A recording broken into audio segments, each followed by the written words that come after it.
Nous voulons parler de toi, Seigneur. Qui est cet homme? Qui est cet humain peut parler de toi? Si ce n'est que toi-même. Seigneur, à cet instant, nous t'invitons.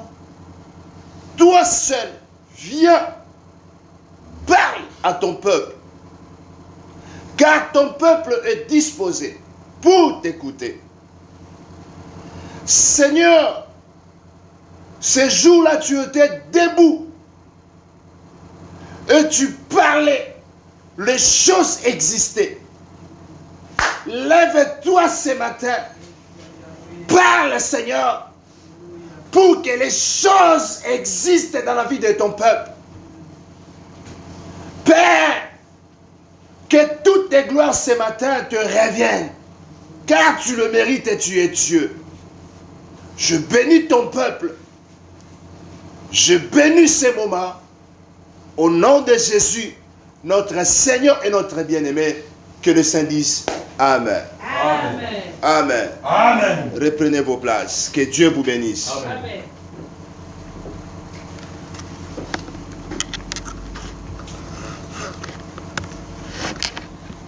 Nous rendons gloire à Dieu. Nous rendons gloire à Dieu. Je ne sais pas si ce micro, ça fonctionne. Oui, je l'appelle.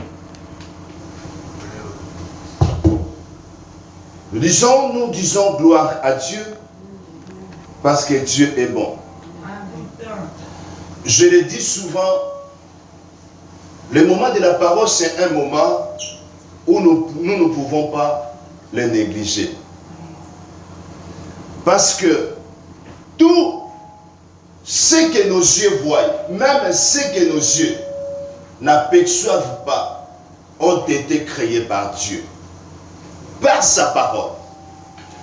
Le moment de la parole, c'est un moment miraculeux où Dieu peut créer quelque chose en vous, où Dieu peut créer la guérison dans ta maladie. Au moment de la parole, c'est le moment de la création, où Dieu peut créer la foi, toi qui manques la foi.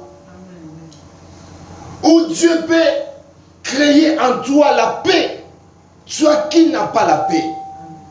Au moment de la parole, Dieu peut répondre à tes questions. C'est un moment spécial, un moment particulier. La Bible parle que Dieu envoya sa parole. Il guérit. La parole de Dieu, lorsqu'elle est envoyée, elle agit toujours, vouloir ou pas. Amen. Vous savez, lorsque Dieu parle, c'est Dieu lui-même qui est la parole, qui est parti. Alléluia. Amen. Comprenez-moi. Quand Dieu parle, ce n'est pas seulement de simples paroles, mais c'est Dieu lui-même qui part pour agir dans la vie de celui qui écoute. Amen. Ça veut dire qui écoute Dieu, qui est lui-même la parole. Amen. Lorsqu'on met foi à la parole de Dieu, cette parole-là, vouloir ou pas, au moment opportun, parce que vous avez cru à cette cette parole finira toujours à s'accomplir dans votre vie. Amen. Alléluia. Amen. C'est pour cela que j'aime le moment de la parole. Parce qu'au moment de la parole, le Seigneur me parle toujours. Il me donne toujours la connaissance et la révélation quelque part. Au moment de la parole, je suis calme. J'attends Dieu pour que le Seigneur puisse me donner quelque chose au travers de sa parole. Amen. Je t'assure, le Seigneur te donnera quelque chose ce matin. Amen. Au travers de sa parole. Amen. Alléluia. Bien-aimé dans le Seigneur, je priais le Seigneur et le Seigneur m'avait convaincu de vous parler un sujet. Parce que chaque fois, j'ai dit au Seigneur, Père, je suis devant ton peuple, fais en sorte que je ne puisse pas parler des choses qui viennent de moi-même, que je puisse parler des choses qui viennent de toi. Pour que ce qui vient de toi donne la solution et bénisse. Je préparais les messages. Disons, j'avais le message pas encore arrangé, parce que le message vient de Dieu. Hier, quand on rentrait, nous sommes arrivés dans la maison 23h, depuis qu'on avait de service.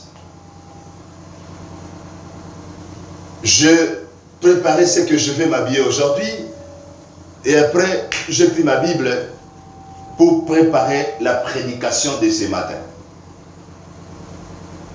Pendant que je préparais, c'est pour la toute première fois. Pendant que je préparais, et le sommeil m'a pris. Je me suis endormi avec la Bible et mon cahier à la main. Chose qui ne se passe pas chez moi. Mais je n'ai pas compris. Je me suis chuchoté vers 2h et quelques du matin. Ah! J'ai déposé ma Bible et je priais, je me suis endormi. Je dis, je vais préparer très tôt le matin. Je me suis réveillé à 6h du matin. À 6h du matin, je prends le message qui montait à moi. J'ai commencé à préparer. Bien aimé, pendant que je préparais les messages, l'esprit était bloqué. Je ne parvenais pas à percer. Je ne parvenais pas, comme d'habitude, à recevoir des révélations pour préparer la prédication. Bien-aimé, 8h était là. J'ai dit non. Ça, c'est le deuxième signe. Le premier signe, le Seigneur m'a fait endormir pour dire que ce n'est pas ça ce que je préfère. Alléluia. Amen. Et le matin, j'ai cherché, le Seigneur a bloqué mon esprit à ne pas avancer avec ces messages. J'ai vite compris que oui, le Seigneur n'a pas voulu que je vous donne ce qui ne vient pas de lui. Alléluia. Amen. Bien-aimé, je dis souvent, ce n'est pas comme ça, tu viens le matin, tu cherches un passage de la Bible, tu te lèves ici et tu prêches. Ça ne se passe pas comme ça.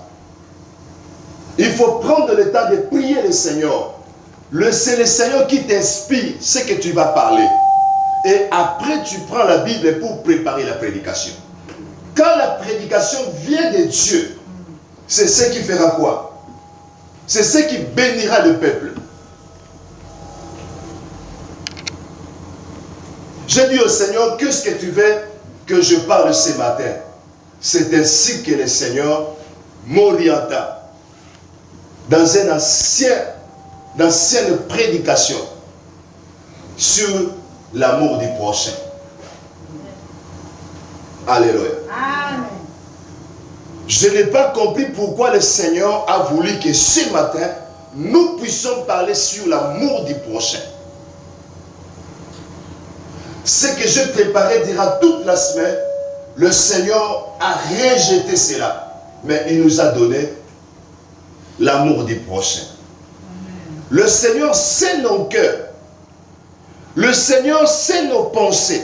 Il lit nos pensées. Il sonde le cœur et le rein. C'est pour cela qu'il nous a donné ces messages. C'est un message ce matin, un message prophétique. Je l'ai déjà prêché autrefois quelque part. Mais le Seigneur m'a mené pour prêcher cela. Donc ça bénira une personne. Amen. Le Seigneur veut ouvrir une porte pour une personne.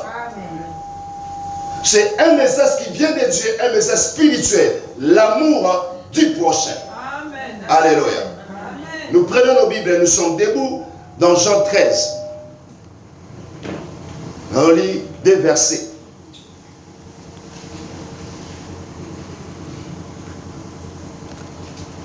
Jean 13, versets 34 et 35.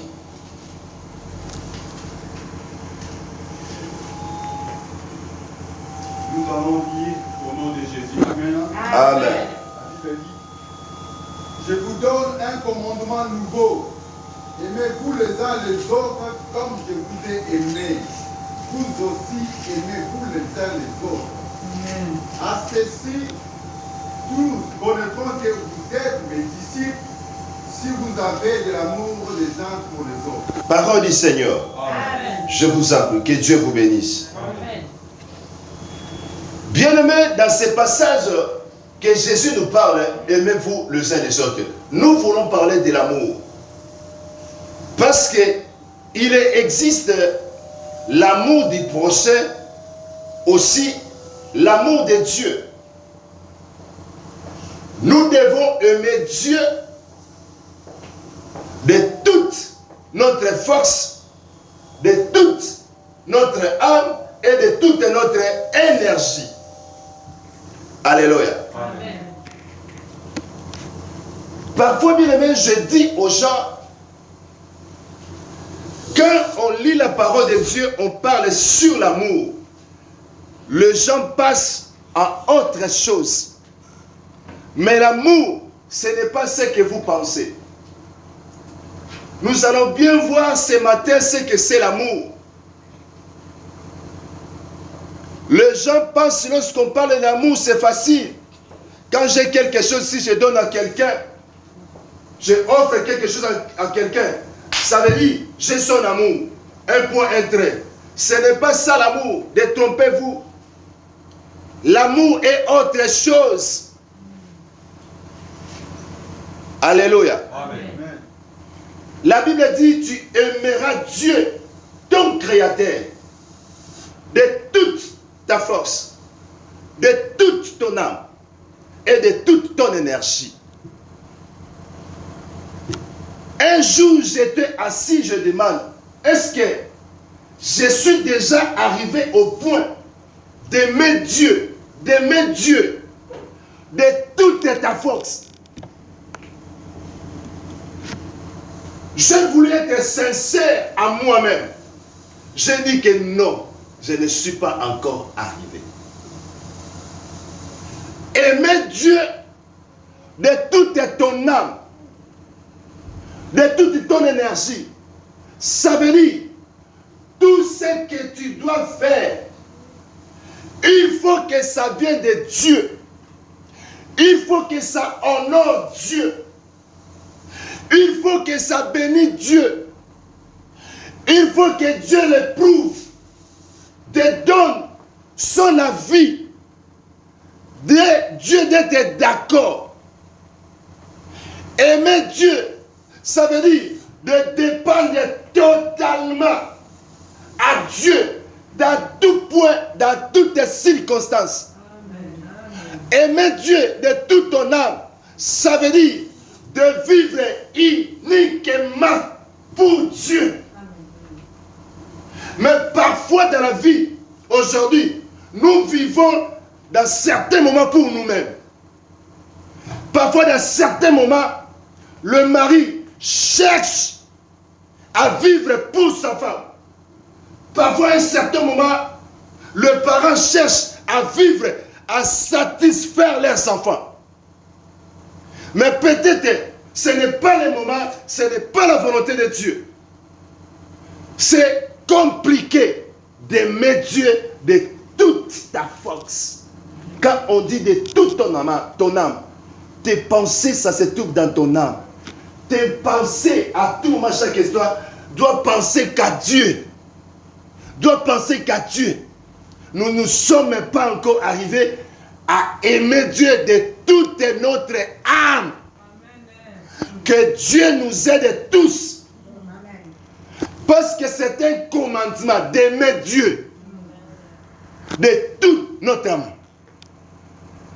Bien-aimé. Et la Bible continue pour dire, tu aimeras ton prochain comme toi-même. Vous savez, bien-aimés dans le Seigneur, l'amour du prochain ou l'amour a une base. Nous pouvons dire, pour élever un mur, construire un bâtiment, une maison, on commence toujours par le fondement. L'amour, c'est comme une maison, un bâtiment. Mais ce bâtiment, avant d'être construit, il commence toujours par le fondement. Le fondement de l'amour, c'est donner, c'est partager. Ça, c'est bien, ça, c'est le fondement.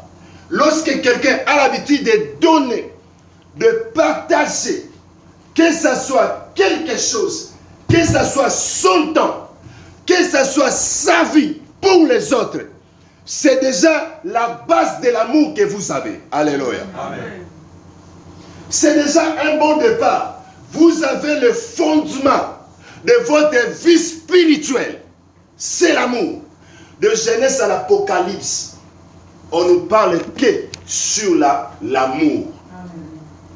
La Bible, le message central de la Bible, c'est l'amour. Même si tu prends ton argent, tu donnes pour l'œuvre du Seigneur, tu dois le faire avec amour. Amen. Sans l'amour, si vous faites toutes les choses sans l'amour, la chose au dernier temps, le jour où le Seigneur viendra pour récompenser ses enfants, tu verras que oui, quand j'étais sur la terre, j'ai donné, j'ai partagé, mais je n'ai pas de récompense, je n'ai pas de bénédiction. Parce que quand tu donnais, tu ne donnais pas selon l'amour. Alléluia. Amen. L'amour du prochain. Bien-aimé, je voulais dire encore que donner, c'est la base de l'amour. Parce que dans le livre de Jean 3, verset 16, quelqu'un peut nous lire. C'est connu de tous. Mais lisons quand même. Jean 3, verset 16. Nous lisons la parole au nom de Jésus. Amen. Car Dieu a tant aimé le monde, il a donné son Fils unique, afin que quiconque croit en lui ne périsse point, mais qu'il ait la vie éternelle. Alléluia. Amen. La Bible parle, Dieu a tant aimé. Et il a donné. Il a mis quoi? Le fondement, la fondation sur son amour. C'est-à-dire, il a pris son fils Jésus, son unique, et il a donné à nous les mondes. Cela témoigne l'amour. L'amour qui ne donne pas aux autres, ce n'est pas une bonne amour. Cet amour est fragile. Lorsque il y aura des problèmes, bien aimé, sache-le, tu vas réclamer même ce que tu as donné. Voilà pourquoi aujourd'hui, le gens donne non selon l'amour. Quand il y a un problème, une division, une discussion, il dit toi aussi, toi que j'ai aidé, toi que j'ai donné, toi que j'ai supporté. Donc, il te rappelle ce qu'il t'avait donné parce qu'il n'y avait pas la fondation.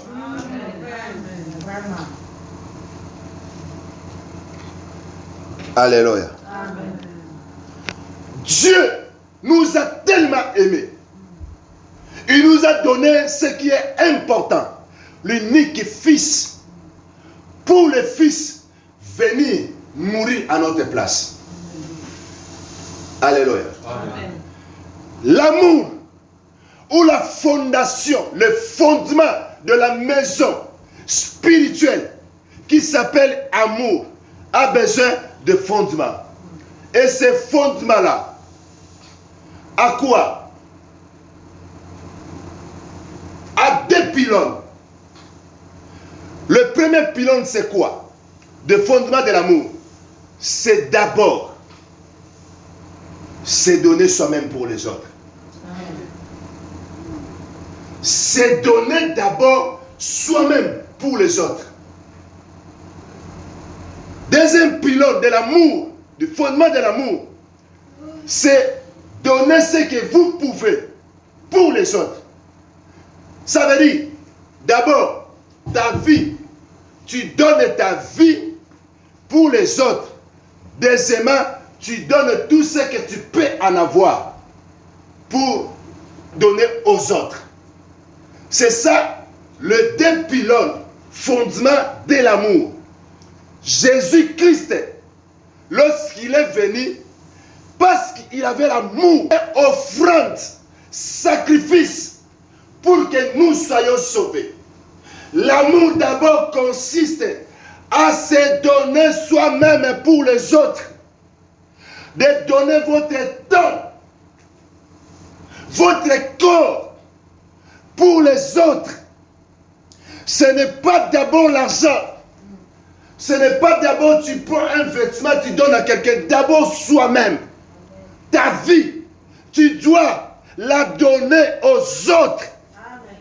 Jésus a donné sa vie aux autres pour nous. Deuxièmement, Jésus ou Dieu nous a donné tout. Nous a donné tout.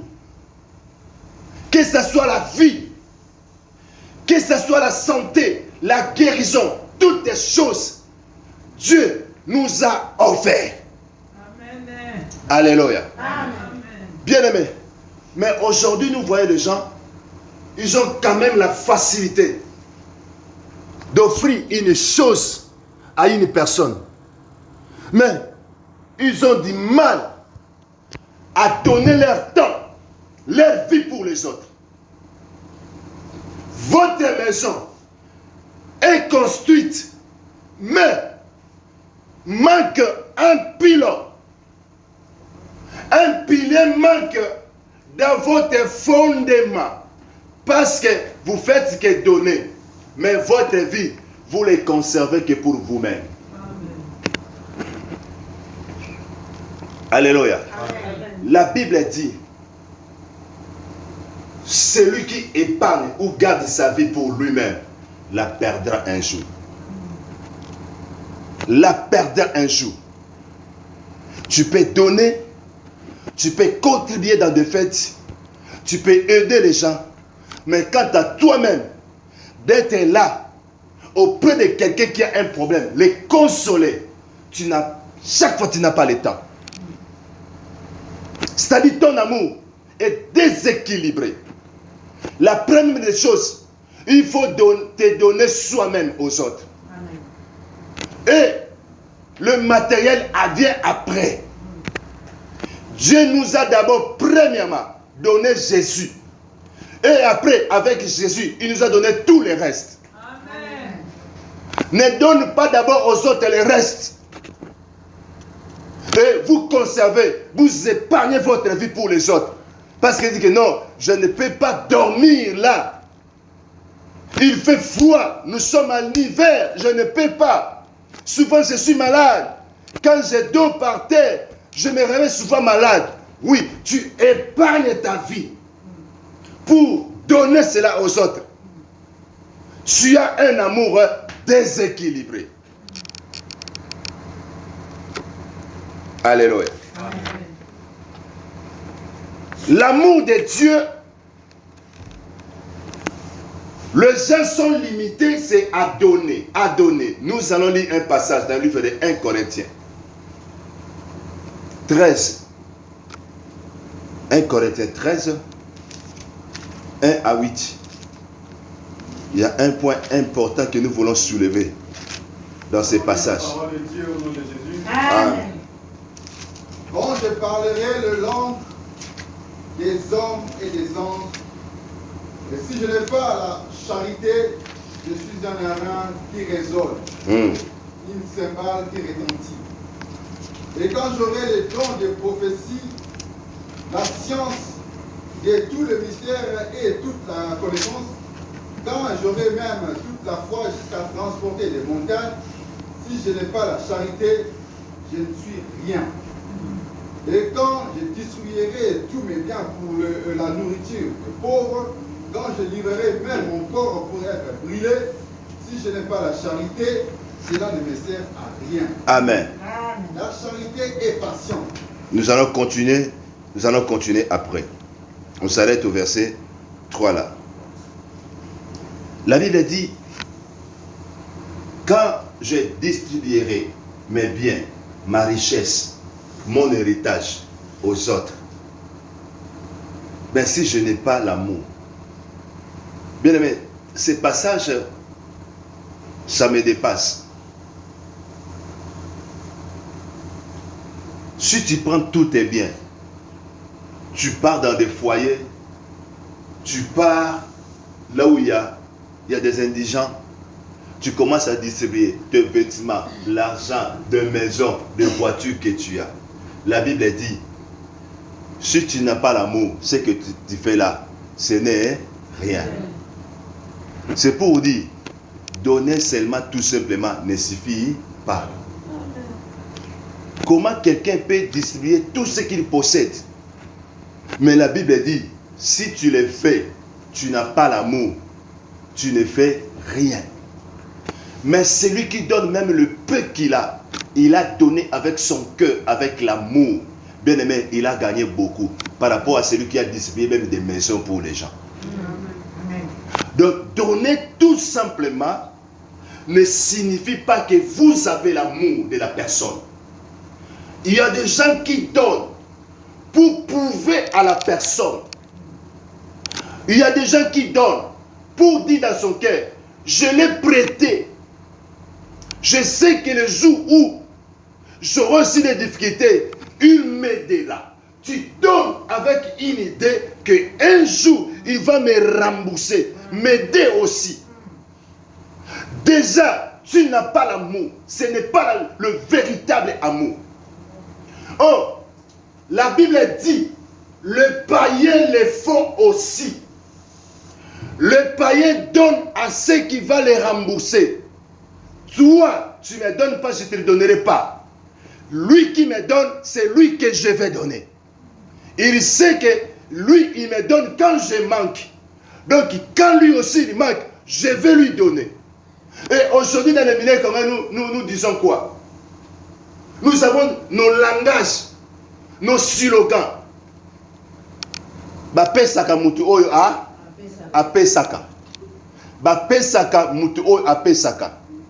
C'est un langage courant chez les Congolais. Mais c'est un langage anti-biblique. Nous aimons cela. Nous utilisons cela. Mais c'est un langage anti-biblique. Un langage païen. Donné à celui qui aime donner. Mais l'homme qui ne donne pas, on ne le donne aussi pas. Mais, bien aimé dans le Seigneur, Jésus a dit, si les païens le font, et vous aussi les chrétiens, vous les faisiez. Ça veut dire qu'il n'y a pas là la différence entre vous, les chrétiens, et les païens. Entre vous et les chrétiens. Entre vous, les chrétiens, et les païens.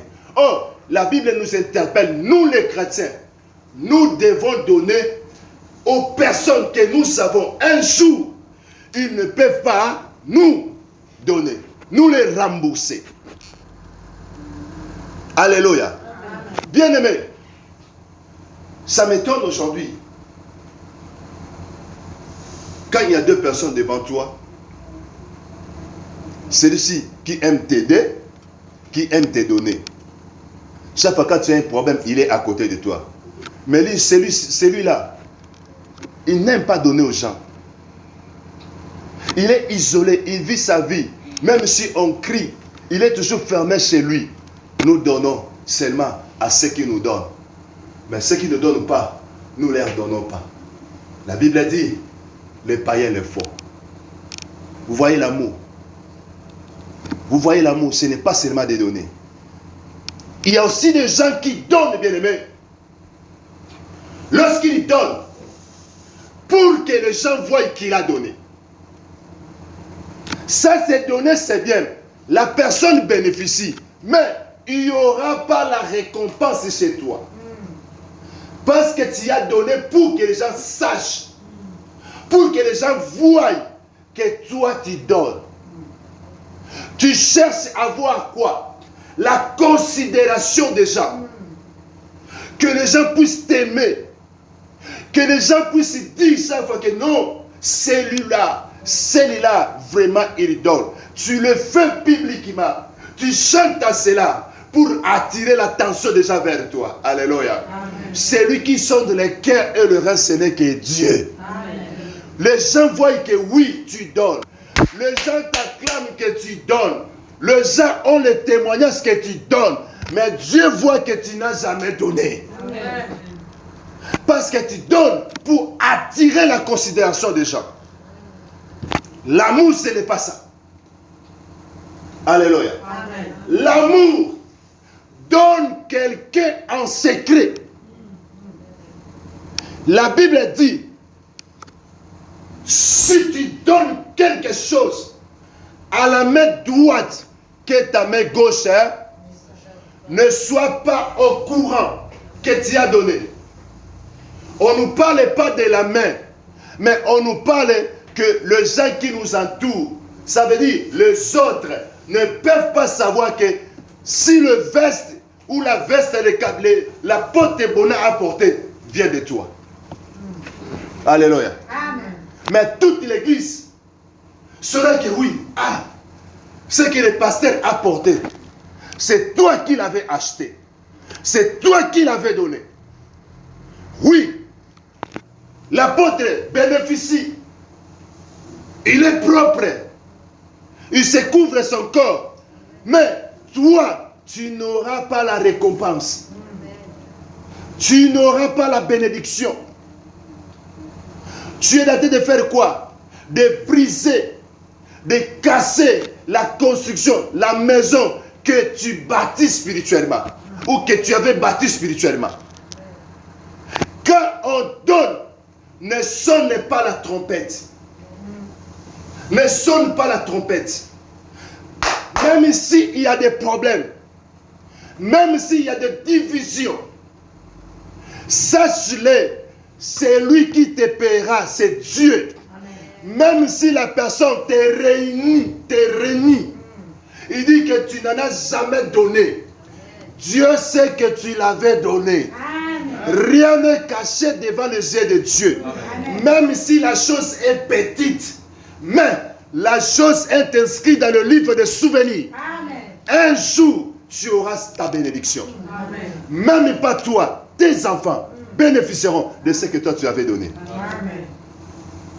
Alléluia. Amen. L'amour ne consiste pas seulement à donner comme ça. Mais est-ce que vous donnez avec amour, dans le but de soutenir ton frère, de soutenir ta soeur, ou de chanter toutes les choses dans votre vie que vous avez données quelque part? S'il y a 2 ou 3 personnes, savez déjà que vous avez donné. Sachez-le que ne comptez plus à cela. Aux yeux de Dieu, là aussi, la chose est pourrie. Parce qu'il y a certaines personnes qui savent que oui, la chose là vient de toi. Donner, c'est un secret entre toi et la personne. Et nous avons un témoin, ce n'est que Dieu qui est témoin. Mais s'il y a 2 témoins dans ce que vous donnez, sachez que le témoin là, ou la 4e témoin là, le 2e témoin là, il est comme une personne qui est un insecte qui détruit ta bénédiction.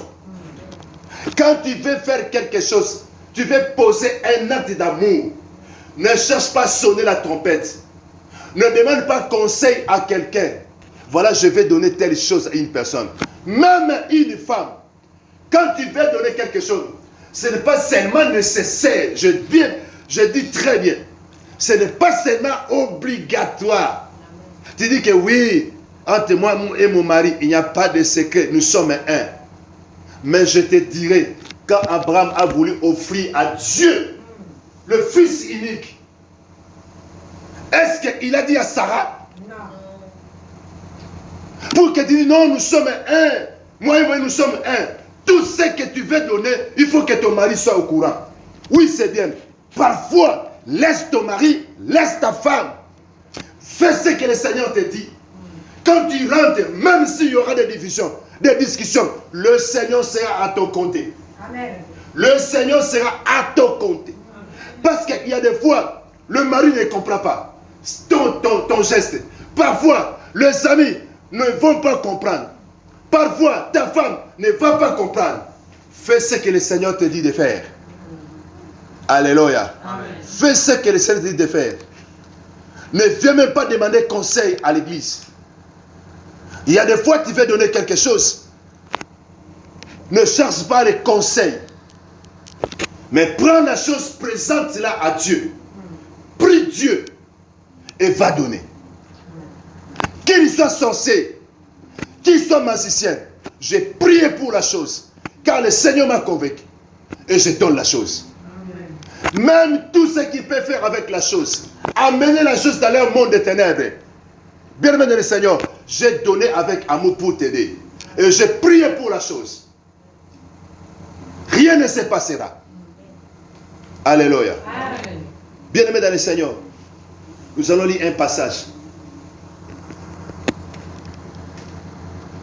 Romains 12, versets 16 et 17.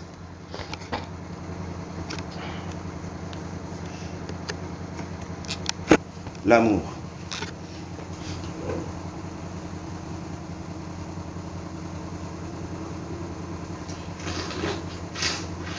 Nous lisons la parole au nom de Jésus. Amen. La Bible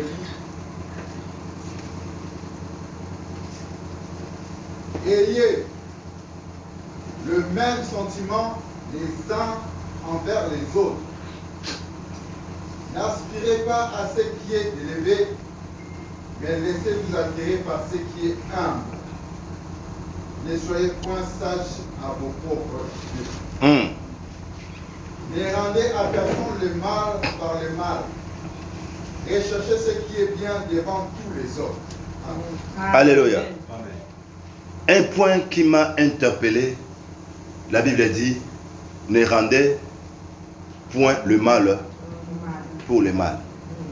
Bien-aimé, l'amour du Seigneur, l'amour les uns les autres.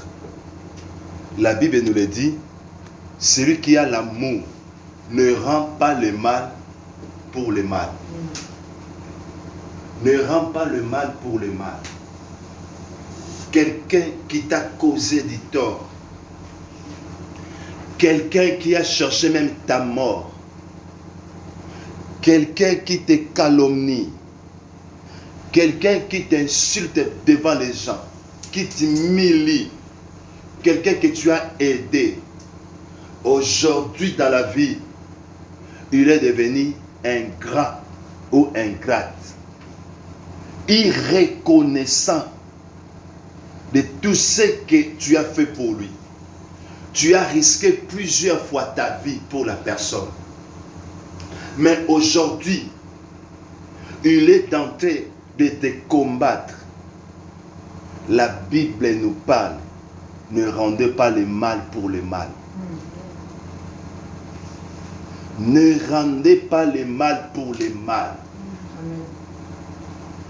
Lorsque on a l'amour de ton prochain, la Bible parle, même si ton offense, ne rendez pas le mal pour le mal. La vie chrétienne, je l'ai dit, ce n'est pas facile. Je le sais. Même nous qui prêchons, avec toi qui nous écoutez, tous, nous nous efforçons à faire la volonté de Dieu. Quand je vous prêche là, je me prêche moi-même. Quand j'ai préparé ces messages, je me prêchais d'abord moi-même. Lorsqu'on prêche, on se prêche d'abord soi-même. Il y a des gens qui prêchent la parole de Dieu. Ils pensent qu'ils prêchent pour les autres. Suivez seulement ce que je vous parle, mais ne suivez pas ce que moi j'ai fait. Ce sont des faux prédicateurs. Comment tu peux prêcher aux gens de suivre ce que toi tu parles, mais ce que toi tu fais? Ça veut dire, ce que toi tu parles et ce que tu fais, c'est différent. Et tu sais que ce que toi tu fais ne concorde pas à ce que toi tu prêches. Or, un prédicateur, un prophète est un avec la parole qu'il prêche.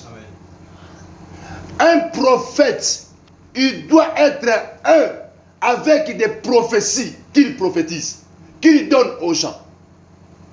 Si un prophète que vous connaissez, si un prédicateur, un pasteur que vous connaissez, il est un bon prédicateur, un grand prédicateur, tous les titres que vous pouvez les attribuer. Mais si dans sa vie n'est pas concorde à la parole de Dieu, à la Bible qu'il a, il prend sa Bible, il dépose à la chair, il prêche, mais sa vie n'est pas conforme à cette parole. Bien-aimé, ne le suivez pas. Ne restez pas dans cette même église. Il y a des gens qui disent que non, ça c'est sa vie privée.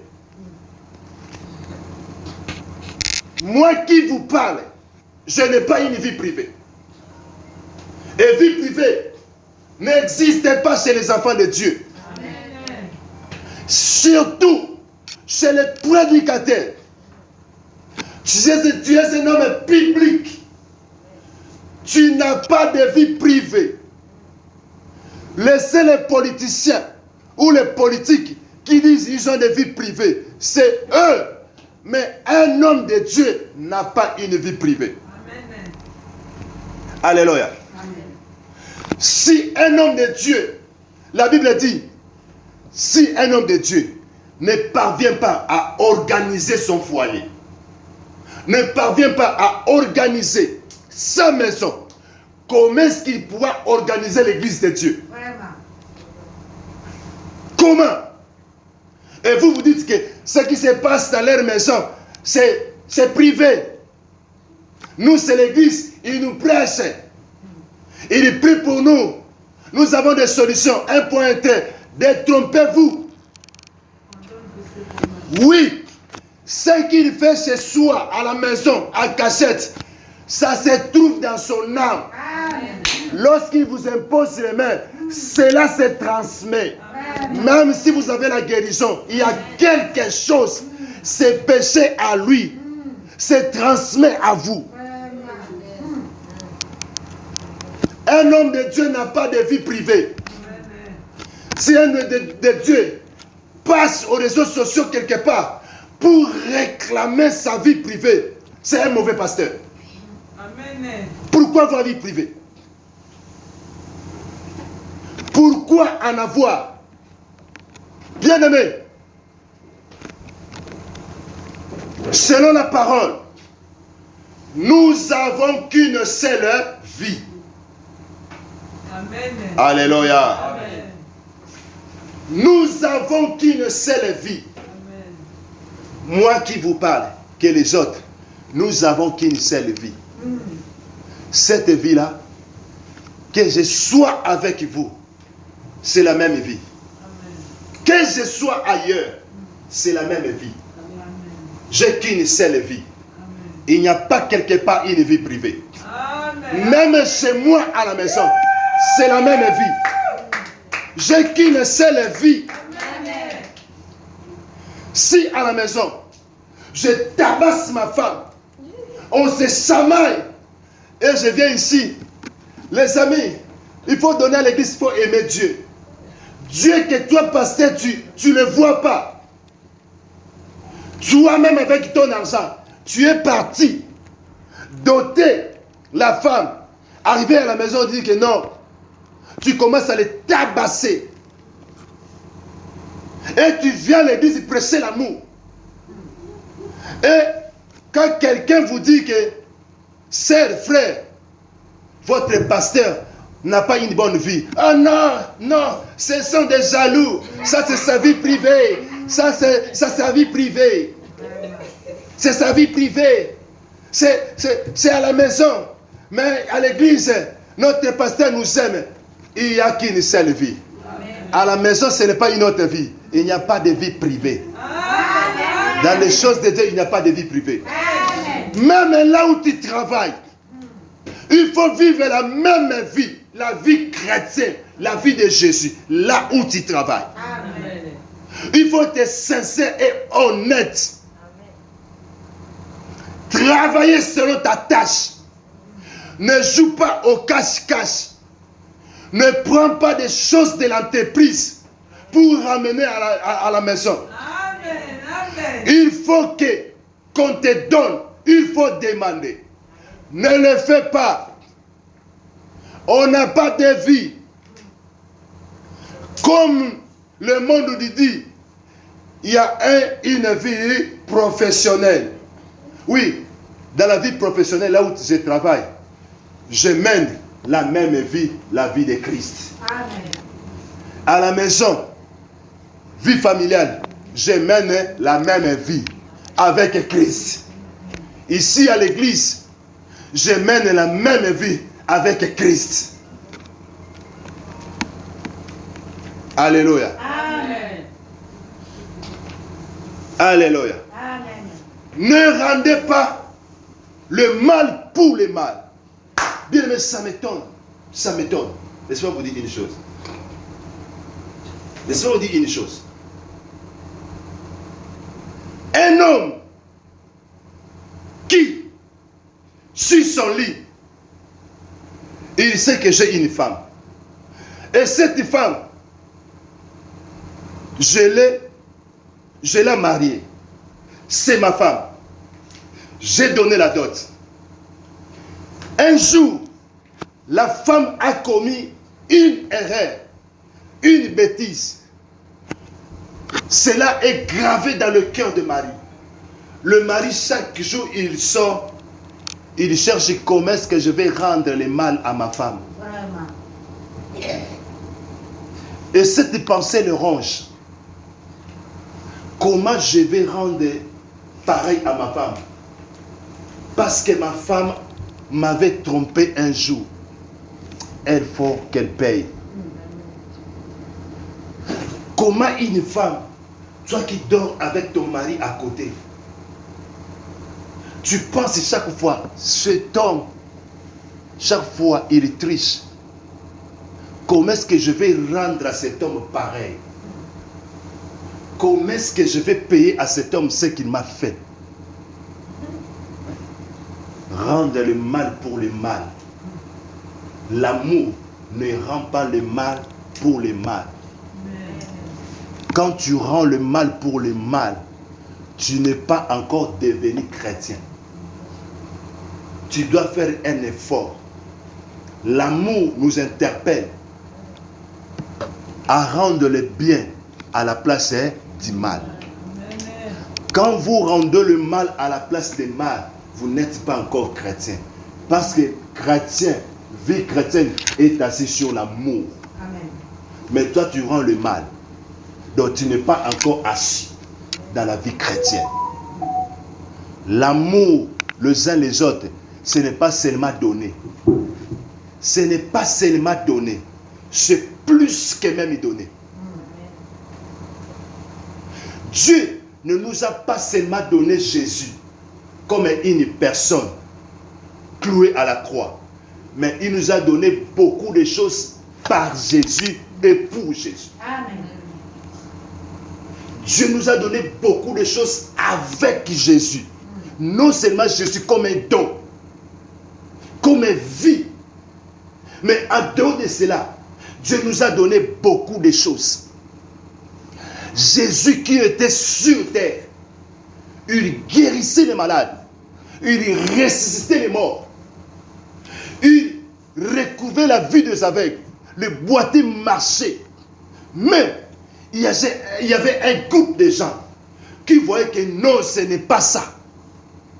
Comment les gens qui nous entouraient, nous les pharisiens, nous les juifs, nous les scribes, maintenant tout ce monde-là commence à suivre cet homme.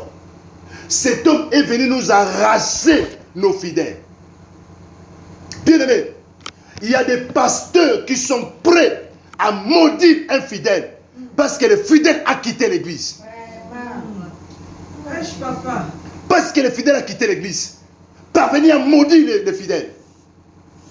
Est-ce que tu es mort pour ces fidèles? Si on dit de mourir aujourd'hui pour ces fidèles, tu accepteras. La Bible dit Dieu cherchait quelqu'un pour envoyer sauver le monde. La Bible dit dans le ciel, il n'y a eu personne. Sur la terre, il n'y a eu personne. Sous la terre, il n'y a eu personne. Mais Dieu lui-même a dit qu'il faut que j'aille. Parce qu'il n'y a personne. Ni ton pasteur peut mourir pour toi. Pasteur, toi qui me suis, toi qui as l'habitude de maudire les fidèles, parce qu'ils ont quitté l'église. Est-ce que l'église t'appartient tel que vous êtes là? Est-ce que vous m'appartenez? Est-ce que vous appartenez à Papa Guilain? Est-ce que vous appartenez à l'évangéliste Papi? Non. Que ce soit vous, que ce soit moi, tous nous appartenons à Dieu. Amen. Amen. Si vous quittez l'église, vous voyez que c'est bon. Je préfère évoluer ailleurs. Si vous êtes dans le Seigneur, que Dieu vous bénisse. Amen. Que Dieu vous bénisse. Que Dieu marche avec vous.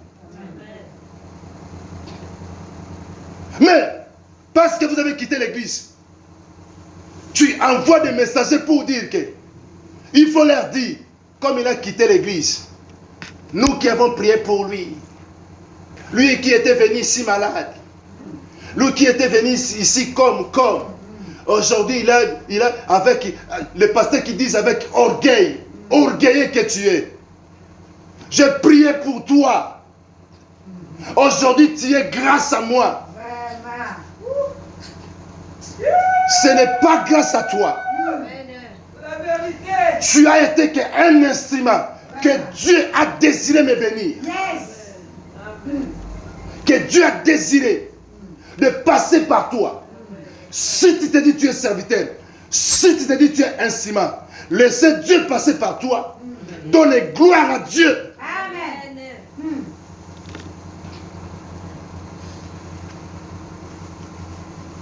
Alléluia. Amen. Il faut que je regarde l'heure. Parce que, vraiment,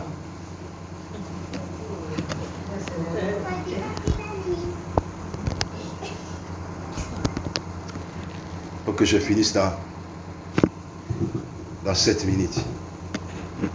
40, je finis. Ça va nous rester 20 minutes pour communiquer et 10 minutes de prendre un petit jus. Alléluia. Amen. Rendre le mal pour le mal. Même si tu es qui, bien-aimé, sache-le. Même si tu as des postes, des grades sur tes épaules. Mais n'oublie pas, tous, nous sommes des enfants de Dieu. Amen. Nous sommes des chrétiens. Amen.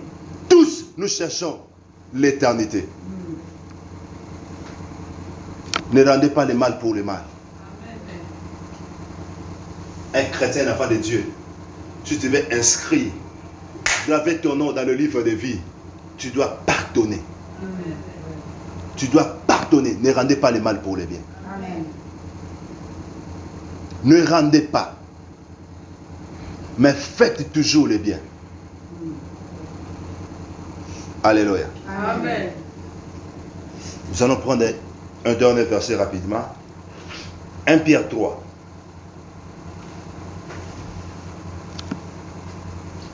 Non, Matthieu 5, c'est mieux. 1 Pierre 3, verset 9, nous allons le lire à la maison. Ça veut dire, ne rendez pas injure pour injure. Surtout ça dans des foyers. L'homme insulte la femme insulte l'homme. Les enfants entrent dans la discussion des parents. Les enfants commencent à insulter le mari, commencent à insulter la femme. 1 Pierre 3, verset 9 dit, ne rendez pas injure sur injure. Alléluia. Matthieu 5, 43, 48. Nous lisons au nom de Jésus. Amen. La Bible dit, 43 à 48. Vous avez appris qu'il a été dit, tu aimeras ton prochain et tu haïras ton ennemi. Amen. Arrêtez un peu. Vous savez, il a été dit à la loi de Moïse, tu aimeras ton prochain, tu haïras ton ennemi. Ça veut dire, l'ennemi reste ennemi, il faut le haïr. Cela a été écrit dans la loi de Moïse. C'est ce que les anciens, ce que les enfants d'Israël faisaient. Mais lorsque Jésus est venu, il a dit quoi? Allez-y. Mais moi je vous dis, aimez vos ennemis, bénissez ceux qui vous maudissent, faites du bien à ceux qui vous haïssent, et priez pour ceux qui vous maltraitent et vous persécutent, afin que vous soyez fils de votre Père qui est dans les cieux, car il fait lever le soleil, son soleil sur le méchant et sur le bon. Il fait pleuvoir sur le juste et sur les injustes. Si vous aimez ceux qui vous aiment, quelle récompense méritez-vous? Les publicains aussi n'agissent-ils pas de même? Et vous saluez seulement vos frères. Que faites-vous d'extraordinaire? Les païens aussi n'agissent-ils pas de même? Soyez donc parfaits comme votre Père céleste est parfait. Amen. Oh là là. Ces passages, ils cherchent des chrétiens. La Bible parle, mais moi je vous dis, aimez vos ennemis, bénissez ceux qui vous persécutent. La Bible nous interpelle, l'amour nous interpelle à aimer nos ennemis. À aimer nos ennemis et à bénir ceux qui nous persécutent. Est-ce que déjà ça arrivé dans ta vie? Celui qui te persécute, celui qui t'injure, t'envoie des messages durs contre toi. Est-ce que ça t'a déjà arrivé? Tu fléchis tes genoux et tu pries pour lui. Tu dis que le Seigneur bénit lui. Seigneur, bénis-lui. Peut-être ton mari est tricheur. Il triche avec une femme. Peut-être ton mari est tricheur. Il triche avec ta femme est tricheur. Il triche avec un homme. Ça arrivait à tes oreilles. Est-ce que tu peux fléchir les genoux pour dire Seigneur, la femme dont elle sort avec mon mari, Seigneur, je prie pour elle. Pardonne-la. Seigneur, pardonne-la. Pardonne ses péchés. Parce que le mari là, c'est mon mari. Seigneur, pardonne-la. Aie pitié d'elle. Est-ce qu'un chrétien peut le faire? Aujourd'hui, on ne trouve pas de chrétiens qui prient pour leurs ennemis. Mais l'amour nous dit, nous devons prier pour nos ennemis. Nous avons tué Jésus, crucifié Jésus à la croix. Mais même le même Jésus à la croix dit, Père, pardonne-les. Malgré tout, ils m'ont crucifié, pardonne-les.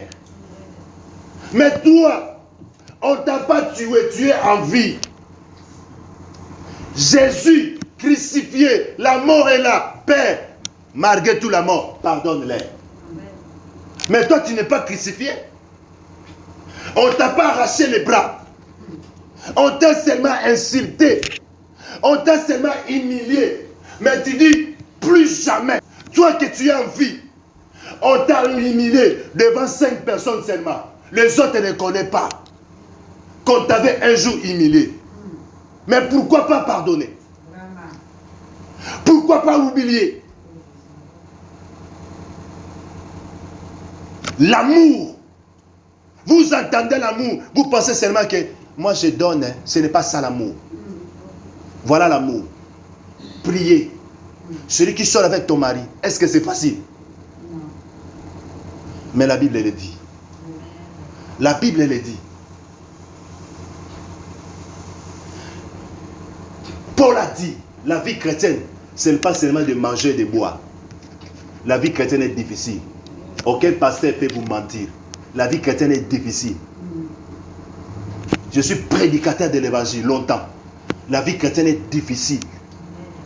Il y a des fois, le désir de la chair t'emporte. Tu dis non.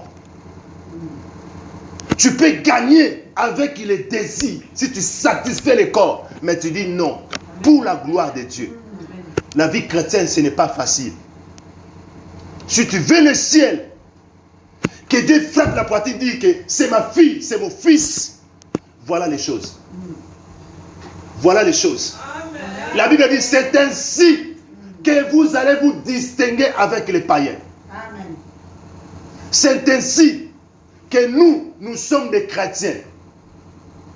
Si tu ne le fais pas, ça veut dire, tu n'es pas de l'autre côté, tu n'es pas encore chrétien. Si quelqu'un te fait du mal, la Bible dit, si tu veux donner ton offrande, tu sais que quelqu'un a un problème contre toi. Laisse ton offrande, va d'abord en ranger. Si tu sais que quelqu'un a un problème contre toi, toi tu n'as pas de problème, mais lui, tu sais que lui, même pas, lui a un problème contre moi. C'est à lui de me chercher, mais la Bible dit, c'est toi qui vas aller. Lui réconcilie. Je sais que tu vois ton humeur tous ces derniers temps. Tu n'es pas à l'aise avec moi. Est-ce qu'il y a un problème? Si je t'avais confessé, pardonne-moi, nous sommes des enfants de Dieu. C'est la vérité. C'est à toi de le faire. Ne l'attendez pas. C'est ça la vie chrétienne. Amen. Que le Seigneur puisse vous bénir. Amen.